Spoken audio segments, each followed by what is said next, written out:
Caution, the following video may contain offensive content. Viewer discretion is advised.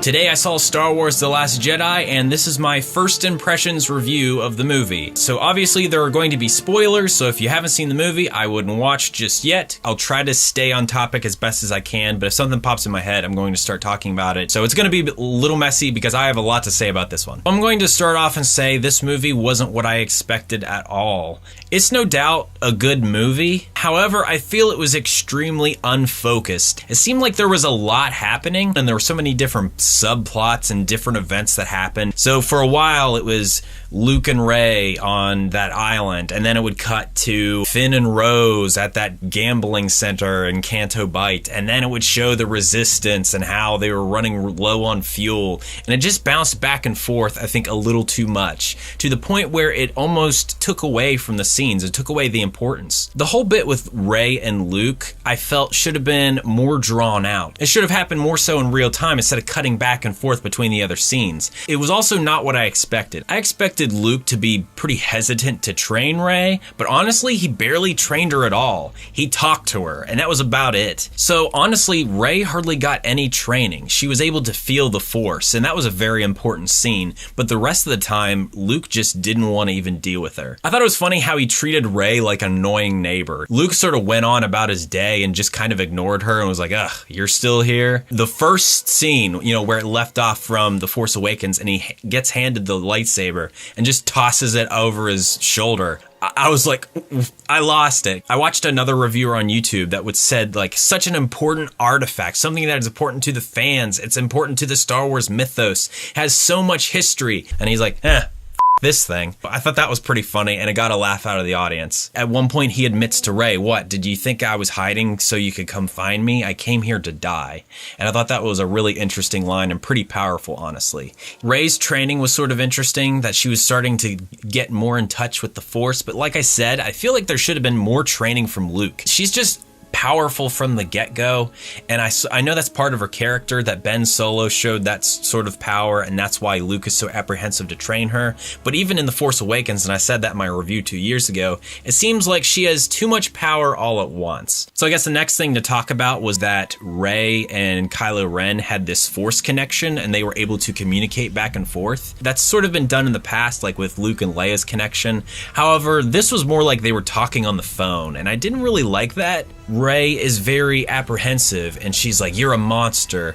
And at one point, Kylo Ren says, yes, I am. That line in particular, I think, was him trying to reinforce that fact to himself, that sort of fake it till you make it mentality, that he honestly isn't convinced that he's one with the dark side or whatever. He was trying to say it like, yeah, I am a badass, but deep down inside, he doesn't feel that way. I thought it was an interesting way to, I guess, show the pull to the darkness and the light for both of them. Rey's pull to the darkness and Kylo's pull to the light. It worked for that reason, but it kind of felt like when you're in a new relationship and you begin talking to somebody and the conversations are sort of awkward because you don't know what to talk about just yet. A couple talking on the phone, like two teenagers, I thought that wasn't cool. And once again, I'm sort of jumping around here, but that's another thing that I didn't particularly like about The Last Jedi, is that it seemed that they were making up their own Force rules as they went along. Like, oh, okay, all of a sudden you can have this Force connection and basically have a phone conversation through your mind. And there was, of course, some stuff where he was able to project himself, and it was like, okay, so you can do that now, I guess. I guess the basis of a Jedi mind trick is one of the foundations of what the Force was in the original trilogy. But I didn't really buy the whole like projection thing. I'm gonna project this image of myself. So I'm not sure if I liked that, but we'll also get into that later on. So the movie opened up with what I thought was an excellent space scene. The Resistance were leaving their base and they were cut off by the First Order, and this excellent dogfight ensues, and it was Rose's sister who was able to sort of sacrifice herself and take out the Dreadnought, which I thought was also an interesting concept. Once again, the First Order ships fly into the picture and the Resistance are out of fuel and they've got to figure something out or they're all I thought that was pretty cool. The stakes were really high with that. However, I felt like it went on for like a really long time. Half the movie was them floating in space going, oh no, what are we gonna do? Also in that scene, we sort of see Poe Dameron's hot-headedness. He took a few too many risks, and Leia wasn't particularly happy with that. By the end of the movie, he's not taking as many risks, but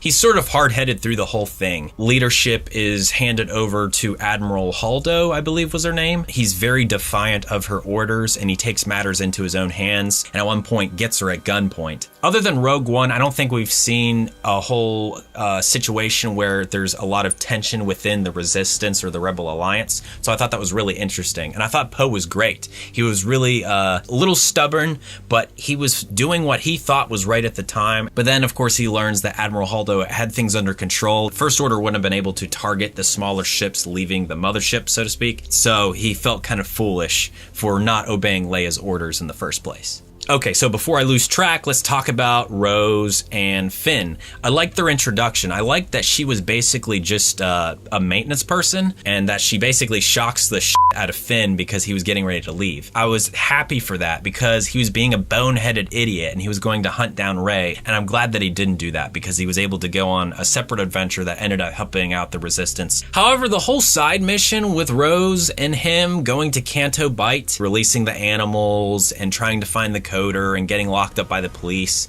I felt that it was like really unnecessary and didn't really feel like a Star Wars movie, yet at the same time I've read some Star Wars comics where there are settings very similar. There was some Mara Jade comic where she is undercover as the Emperor's Hand and she's in this highfalutin place and it's mostly a gathering of the upper class and the wealthy. Since that was in a Star Wars comic, that makes it Star Wars, if that makes sense. But I felt that the Canto Bight scene was really pointless. They met that guy DJ, which was played by Benicio del Toro, and his performance was not what I expected at all. A lot of people sort of assumed that he'd be some sort of smuggler or bounty hunter. He was sort of a creep. There's definitely plenty of room for characters like him in Star Wars. It's just not what I expected. Not to be trusted because he has no allegiances. But at the same time, he could have been left out and the movie wouldn't be that different, I think. To quickly wrap up the Canto Bight section, there was the bit with the kids and they released those space horse animal things. I thought that was a bit much. And there was that scene where they're like charging down the street and running over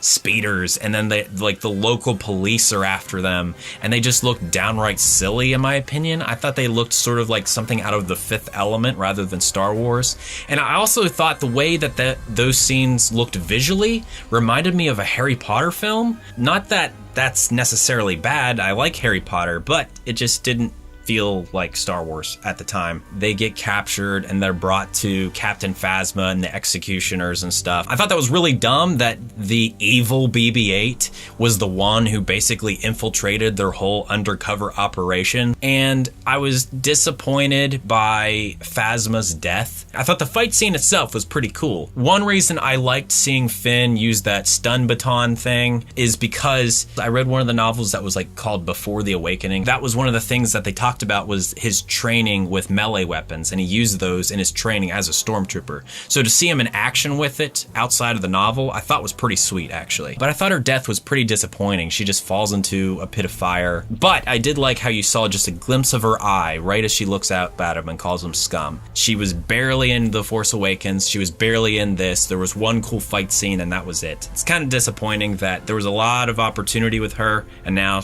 she's bye-bye. Something I was on the fence about were the Porgs, which were those little bird things on the island. People have been going crazy about them since they were introduced in either a trailer or in a magazine or something. There's some people who are like, oh, I hate the Porgs. There were some people that were saying they loved Porgs, and there were stuffed animals, and they started buying stuffed animals of the Porgs before the movie even came out. And I just thought that was ridiculous. They're f***ing birds. Who gives a shit?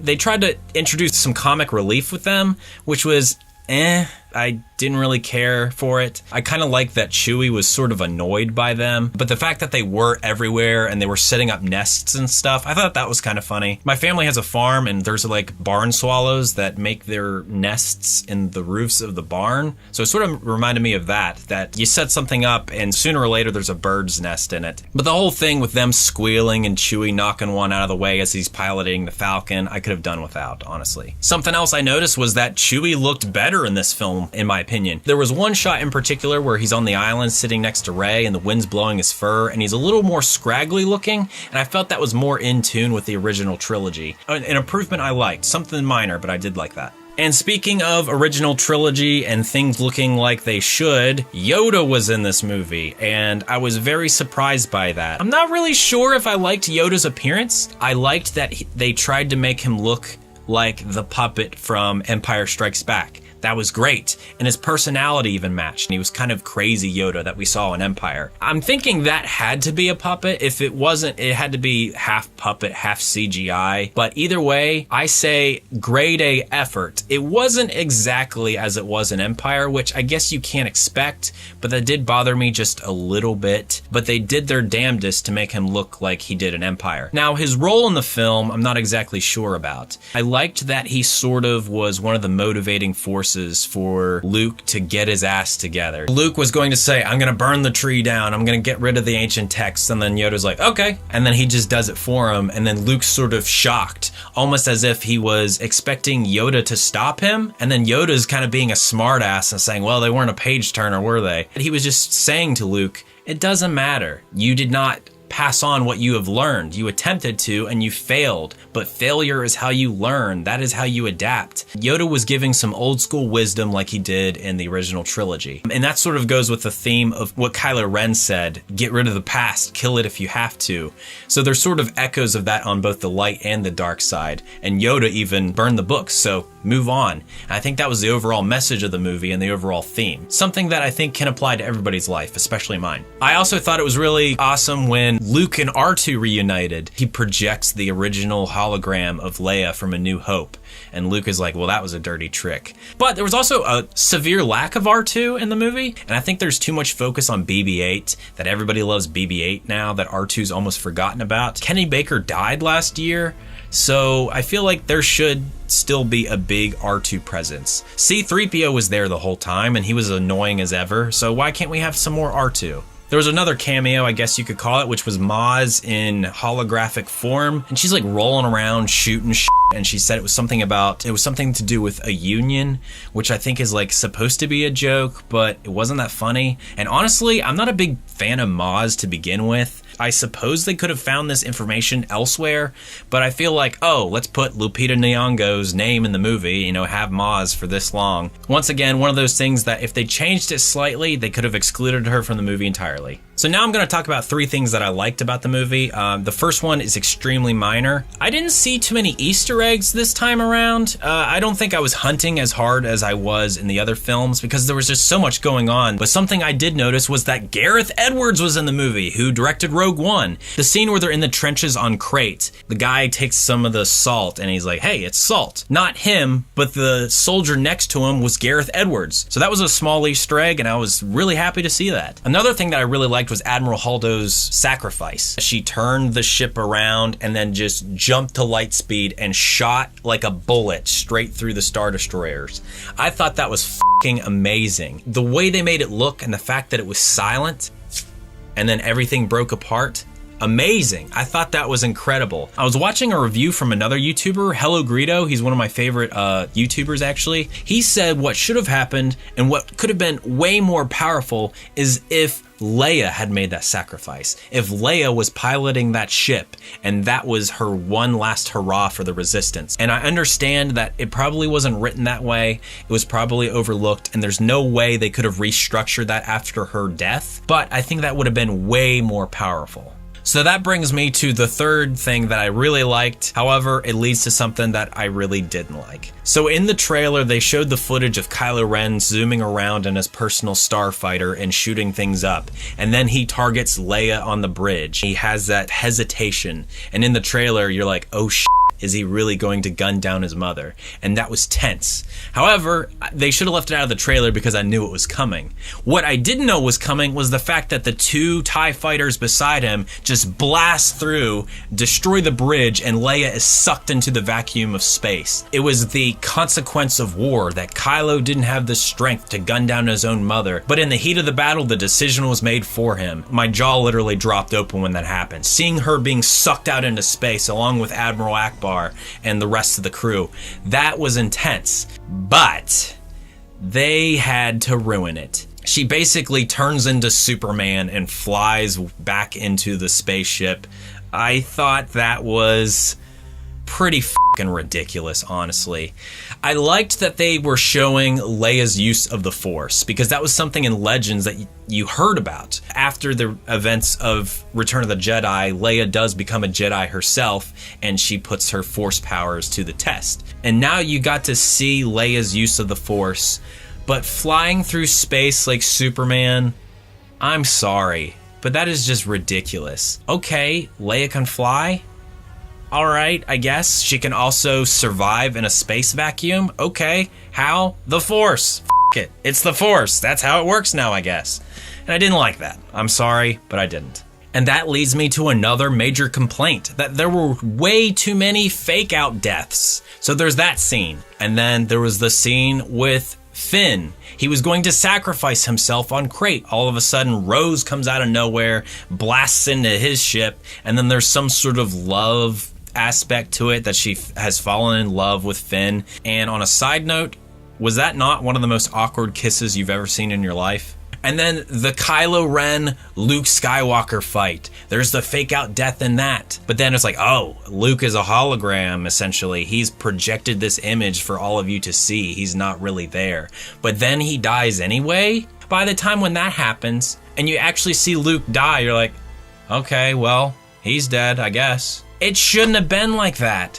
Luke died in this movie. I understand that you're trying to keep things under wraps and you're trying to keep the audience in the dark as to what's going to happen next. But don't do that. It's insulting. Our expectations then become, well, I don't know what the f***'s going to happen next. And as a result, someone dies and you're like, okay, so they actually are dead now. Which is very disappointing. So I want to kind of backtrack a little bit and talk about Kylo and Rey. Rey learns that things aren't quite as they seem with Ben's transformation to the dark side. Luke told her via flashback that Kylo had become too powerful in the dark side and that he destroyed his new Jedi temple that he worked so hard to create. They keep cutting back to the same flashback and it's from different perspectives. So you get Luke's perspective, and then once Rey and Kylo have their midnight phone calls via the Force, you learn that Luke was going to strike Ben Solo down in his sleep. So then Luke looks like the bad guy. And then Rey confronts Luke, and then Luke admits that he saw what Kylo Ren could become, and he saw darkness, and he had a moment of weakness and was going to strike down his nephew. And he ignited his lightsaber, and the feeling left him, and then his nephew was afraid. But they also mentioned Snoke, and how Snoke had turned him to the dark side. But we get no backstory about Snoke. What about Snoke? Are we ever going to get a backstory about Snoke? I understand that not everything needs a backstory, but when you're talking about this villainous character who was able to turn one of the great Skywalker children into this evil man, and there's no backstory about him, how did Snoke become involved in Kylo Ren's life and Ben Solo's life? There was no explanation of that. And now that Snoke's dead, are we ever going to get that? So anyway, since Luke won't do anything about it, Rey is convinced that it's up to her to help the Resistance, that she can bring Ben Solo / Kylo Ren back to the light. So she drops herself off as Snoke's Star Destroyer and basically turns herself in. I liked Snoke in this. He's sitting there right in front of you, and he's kind of an asshole, and he's like sort of sarcastic, and he's just talking Kylo Ren like through the entire thing. He's basically like, I manipulated the out of both of you. That was probably the best scene in the movie, maybe? She had so much faith that Ben Solo would return to the light. The whole time Snoke is saying, no, you were wrong. I can sense it. He turns his lightsaber. I see him ignite it. I thought that was kind of a lame way to kill someone, that he just turns the lightsaber 90 degrees and ignites it. But then when it flies across the room and Snoke just falls into pieces, I was like, holy shit. What was even more extreme was later on in the movie, there's a close-up of his dead face. I didn't expect that at all. It was fucking hardcore. Snoke's dead face, tongue sticking out like a run-over deer. That is just fucking crazy. After Kylo Ren betrays Snoke, him and Rey get into this badass fight with the Protectron guards, or whatever they're called, right? Is that correct? I don't know. which was really badass. I thought that was probably the best fight scene in the entire movie. With that red backdrop, it looked really cool. The choreography of the fighting was really sweet. And to see them fighting back to back was just amazing. You saw the Royal Guards in the original trilogy and all they did was stand around with a staff. You never really saw them like do anything. Kylo Ren says he wants to take over the galaxy. He's now basically Supreme Leader and he wants Rey to join him. And she's like, don't do this, man. Come on. They established this bond and Rey thought that he was coming to the light and Kylo sort of thought that she was coming to the dark and that they were coming together on some middle ground. She rejected him and now he's back to that inner conflict of light and dark. I hate everything. Let's kill some shit. So basically, the whole movie is leading up to the end scene where the last of the Resistance, which by this point is only a handful of fucking people, make it down to the planet Crait. They have those little skiff vehicles. I thought it was kind of funny that they were basically these old hunks of junk that have been just sitting and rusting in the old Rebel base, and that's what they had to work with. The odds were really against the Resistance. That's when Luke shows up. I think everybody pretty much wanted Luke and Leia to be reunited. I almost forgot to mention this, but he hands her a pair of dice that he found in the Falcon. I remember something from Legends or something that Han had this lucky pair of golden dice. I guess they're bringing that back into the canon, and I think that's probably going to be tied into the Han Solo movie that's coming out in May. So I think that's really awesome, and I'm glad that they had that aspect. Luke and Leia have this one last moment, and it's a very melancholy moment. Luke knows what needs done, and he basically sacrifices himself. Kylo Ren has all the walkers and all the vehicles just fire the fucking shit out of Luke as he stands there. Kylo goes down there. There's sort of a fight. I don't think their lightsabers ever once connected. Luke was just dodging Kylo's moves the entire time. He says to Kylo something along the lines, forgive me, I don't have it memorized, I've seen it once. When you strike me down, I will only haunt you like your father does. And so then Kylo Ren just goes ape shit. He goes full force. I expected Kylo Ren to turn around and that Luke's cloak would just collapse, sort of like Ben Kenobi's did in A New Hope, and you find out that it's merely a projection. I love that Luke said something along the lines of, see you around, kid. But, like I said, I'm not a fan of the whole force projection thing. I guess that falls into the category of Jedi mind trick, but I thought it was a bit much. Something I really liked is that he's sitting there and there's two suns about to set. You hear that specific piece of music that was played in A New Hope when he's standing there on the Lars homestead, gazing at the twin suns on Tatooine as they're about to set, and that triumphant music plays. In A New Hope, he was looking to the future, thinking that, what is my destiny? How am I ever going to get off this planet? And in this, he's looking at the twin suns, and he realizes that his destiny is basically complete, that his time with the Force has been well spent. His journey in life has been completed. So he basically disappears like Ben and Yoda and becomes one with the Force as his robe flies off into the wind. I really hate the fact that Luke is gone. I feel like even though he was really prevalent in the movie, we didn't get enough of him. Mark Hamill is a great actor and he did a great job as always. His performance was very believable. But I'm very disappointed that he's gone. I think the most disappointing part is that out of the 3 original cast members, the only 2 that are surviving are now killed off in the series. In the end of the movie, she's escaping with the rebels, and she's fine. What are they gonna do? It almost felt like the end of the series. I understand that there's a lot of stuff to explore with Kylo Ren. He's basically in charge now. He choked the shit out of Hux after Hux gave him some lip, which I think was well deserved. But what are they going to do with Carrie Fisher? And that's just a really sad reminder that she's no longer with us. And whatever they had planned isn't going to work. It ends with the rest of the Resistance, which is only a handful of people, flying through hyperspace on the Falcon. Then it shows the children from Canto Bight, and they have that hidden ring that is the symbol of the rebellion, of course.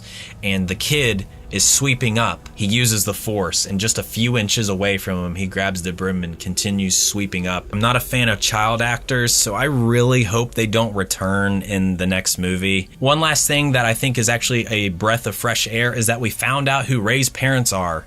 Nobody. They're just a bunch of junkies, essentially. Kylo Ren said to Rey, you know who your parents are. You know the truth. They're just shitheads. They sold you for drinking money. They died. I thought that was really refreshing because there were all these theories that, oh, she's a Skywalker, she's Kylo Ren's brother, she's blah, blah, blah, blah, blah. She's Mace Windu's nephew's daughter. All these bullshit theories that have been floating around the internet, and they're all wrong.